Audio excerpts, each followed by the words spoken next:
Assalamualaikum warahmatullahi wabarakatuh. Perkenalkan, nama saya Alicia Oktaviani. Saya duduk di kelas 11 IIS 2. Di sini saya akan menjelaskan tentang teks eksplanasi. Dalam teks eksplanasi terdiri dari pengertian, ciri-ciri, struktur, kaidah kebahasaan, tujuan, dan contoh. Pengertian teks eksplanasi. Teks eksplanasi adalah kalimat yang menjadi paragraf utuh. Kalimat ini berisi jawaban atas pertanyaan mengapa dan bagaimana untuk menjelaskan fenomena alam, sosial, ilmu pengetahuan, budaya, dan lainnya yang dapat terjadi.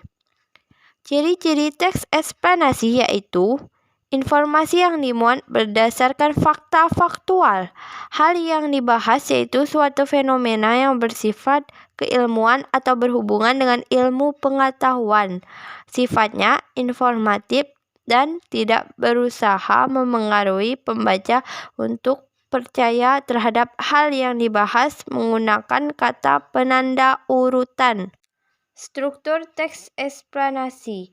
Struktur teks eksplanasi terdiri dari 3 poin, yakni pernyataan umum, deretan penjelas, dan penutup. Pernyataan umum pada teks eksplanasi merupakan bagian pembuka.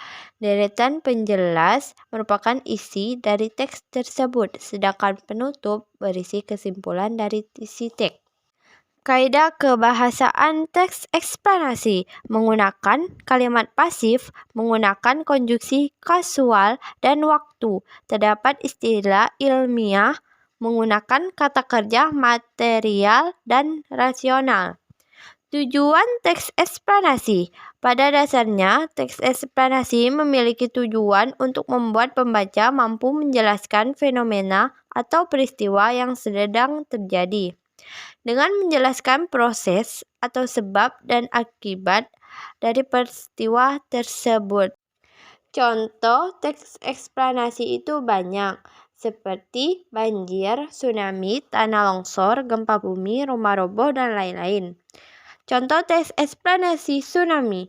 Pernyataan umum, tsunami atau secara etimologi berarti ombak besar di pelabuhan adalah gelombang air besar yang diakibatkan oleh gangguan di dasar laut seperti gempa bumi.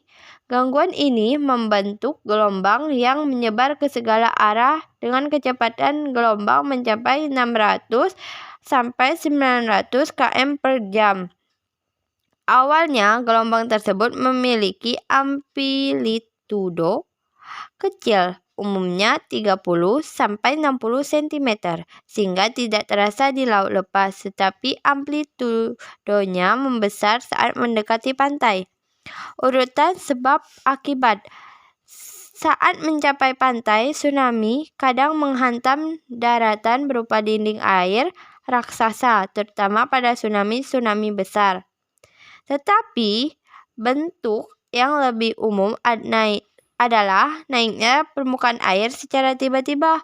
Kenaikan permukaan air dapat mencapai 15-30 meter, menyebabkan banjir dengan kecepatan arus hingga 90 km per jam, menjangkau beberapa kilometer dari pantai dan menyebabkan kerusakan dan korban jiwa yang besar. Sebab tsunami yang paling umum adalah gempa bumi bawah laut, terutama yang terjadi di zona penunjaman dengan kekuatan 7,0 skala magnitudo momen atau lebih. Penyebab lainnya adalah longsor, letusan gunung, dan jatuhnya benda besar seperti meteor ke dalam air. Sekian, itu saja yang dapat saya jelaskan. Saya ucapkan Assalamualaikum warahmatullahi wabarakatuh.